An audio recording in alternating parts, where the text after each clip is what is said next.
Olá para todos, todas. Hoje nós vamos falar sobre as ações formativas docentes no ensino superior e a cultura digital no Brasil. É bom esclarecer que esse tema é parte da minha pesquisa de doutorado, que eu faço aqui no PPGE, da Universidade Federal de Juiz de Fora, com a orientação da professora Adriana Bruno, que também é uma das integrantes deste evento. Antes de mais nada, eu quero agradecer o Otávio e toda a equipe de organização, né, do evento. É bastante interessante a sua segunda edição, tendo tantas pessoas interessantes, importantes, de nome nacional, né, participando. Então é isso, pessoal. Eu gostaria já, desde o início, de frisar que eu atuo na docência do ensino superior há 16, 17 anos, né? Basicamente na rede privada. E uma das coisas que sempre eu me preocupei e questionei é a questão da formação do docente, né? A gente observou aí no Brasil uma grande expansão do ensino superior, principalmente na década, né, de 90, 80 para 90. Muitas universidades e principalmente faculdades privadas iniciaram aí seu percurso de ampliação, de criação de cursos e, consequentemente, a inclusão de profissionais, de pessoas das mais diversas áreas atuando como docente, né? Então, assim, eu comecei a observar e a vivenciar, em função de uma realidade de uma instituição privada, a implantação de cursos e, consequentemente, a seleção de docentes, né? Então, a gente via que, assim, vários profissionais de áreas diversas, principalmente da área de saúde, que por uma questão, seja do mestrado, né, seja por uma questão de mercado de trabalho, optou em se tornar docente, né? Por que eu diferencio aí a categoria docente de professor?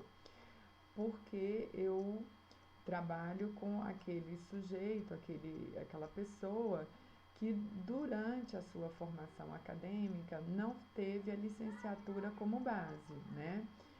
São profissionais de áreas distintas que, mesmo tendo feito um mestrado, às vezes um doutorado, não teve ali na sua formação a licenciatura, né? São profissionais de áreas diversas, mas que optaram em se tornar, né, docente do ensino superior. E então, por isso, não a denominação professor. E então, como eles chegavam, mesmo tendo muitos mestrado ou doutorado, a gente percebia algumas deficiências e dificuldades no que diz respeito à questão pedagógica, né? Da questão da prática de sala de aula.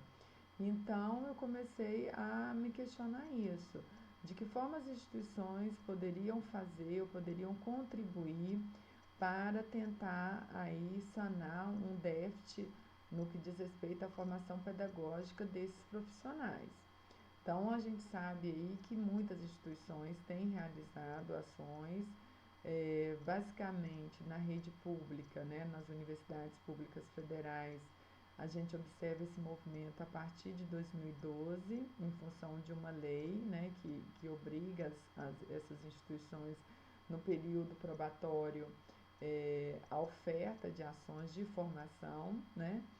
E isso vem fazendo com que alguns movimentos surtam um efeito bastante positivo. E de que forma a cultura digital entra nesse processo, né?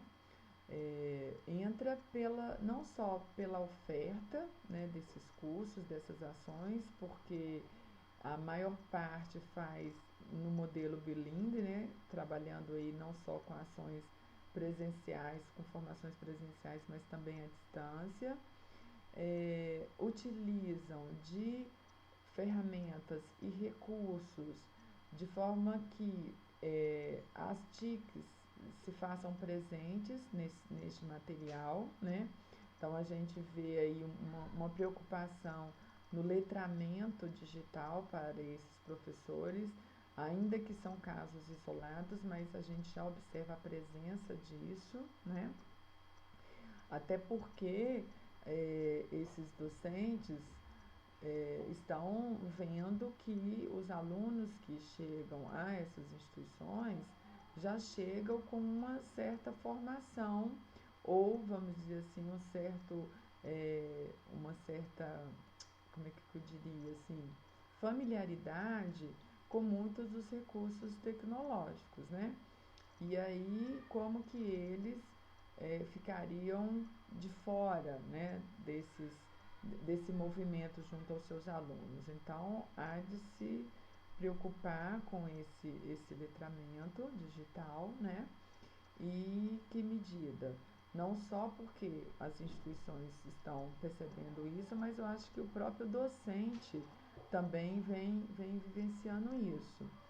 É importante também resgatar que a gente trabalhou aí, tem trabalhado aí numa perspectiva multirreferencial, porque a gente acredita que são diversos os autores que podem contribuir para o entendimento desse movimento, né? Não só o movimento que a gente está denominando aí de ações formativas, mas também da apropriação dessa cultura digital, né?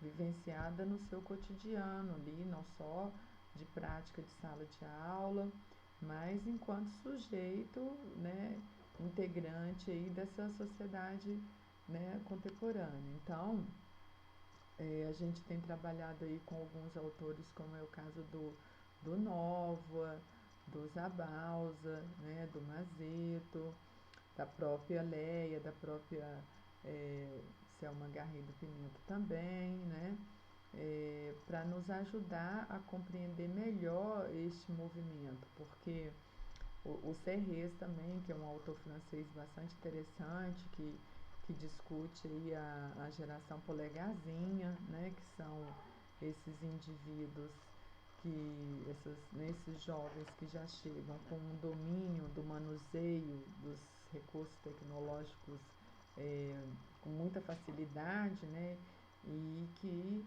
eles nos chegam, estou me colocando aí também como professora, né, e que nos lança também desafios que a gente precisa estar aí também se preocupando e ficando atento a tudo isso, né?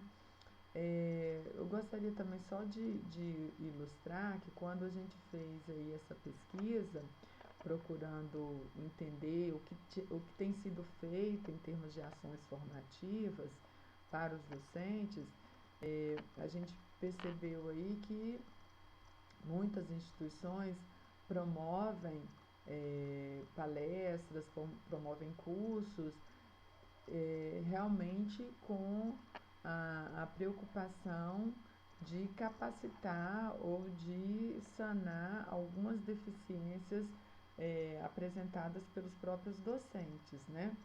Então, assim, muitas delas fazem um breve diagnóstico junto aos docentes e a partir deste diagnóstico é que são trabalhadas as ações, né, os cursos.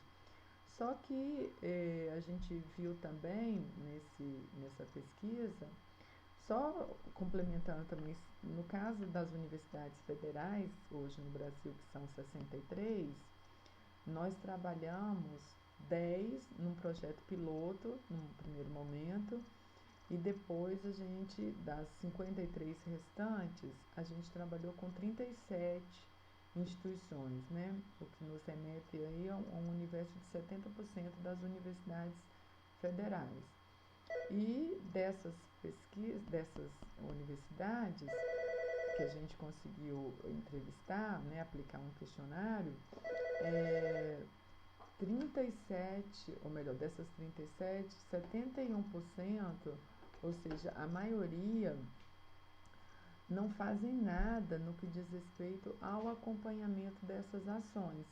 Então, assim, as ações são promovidas no período probatório para esses docentes, mas muitas depois não fazem um feedback, né? Não vão lá procurar saber se aquela formação foi efetiva, de que forma que esses docentes se apropriaram dessas formações e passaram a utilizar, estão fazendo uso, né, desse aprendizado, né? Então, isso é um gap, né? Aí a gente não sabe o porquê, infelizmente a pesquisa não levantou, sobre os motivos da não realização dessas ações, né? Outro dado importante também é que 74% dessas instituições realmente consideram muito importante a questão das tecnologias, né? Acreditam que esta formação também pode ser fruto, e é fruto, pode ser na verdade, né? De, da, do conjunto entre os colegas, né, dessa parceria aí entre professores, né? E um dado também interessante que nos chamou a atenção é que a questão idade, né, ou seja, o tempo de experiência desses docentes não foi percebido pelos gestores, né, os responsáveis pelos programas de formação desses docentes, como algo relevante, como algo muito importante, né, o tempo de experiência. E é interessante a gente ver aí a mudança, né, porque algumas décadas atrás, aquele docente mais experiente, com mais vivência, mais tempo de casa, era sempre, né, o dito como o grupo de relevância e tal. E hoje esse dado já não se torna assim, já não é tão importante, não é percebido com tanta veemência como em décadas anteriores. Um outro ponto importante também da pesquisa foi perceber que os gestores, eles acreditam que os docentes, né, grande parte, aí, ou 47% dos entrevistados, né, consideram que os atuais docentes não estão atendendo à demanda de aprendizagem desses alunos que estão chegando hoje nas universidades.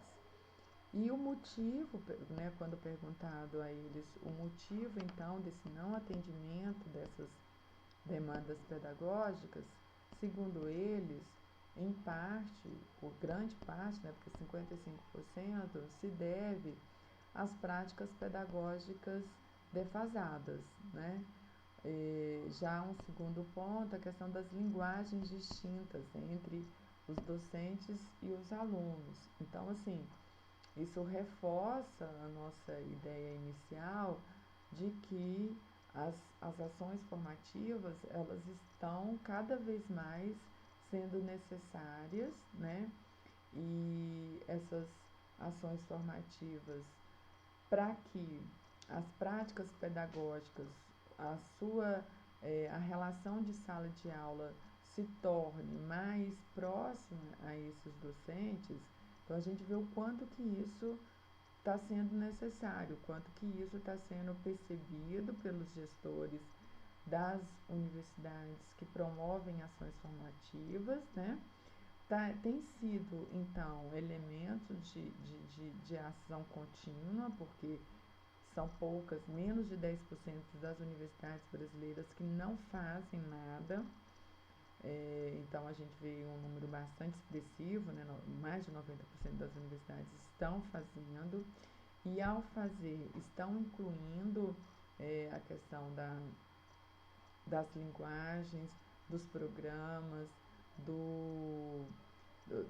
da própria apropriação, né, de tecnologias para que o docente se aproprie e efetivamente, né, faça uso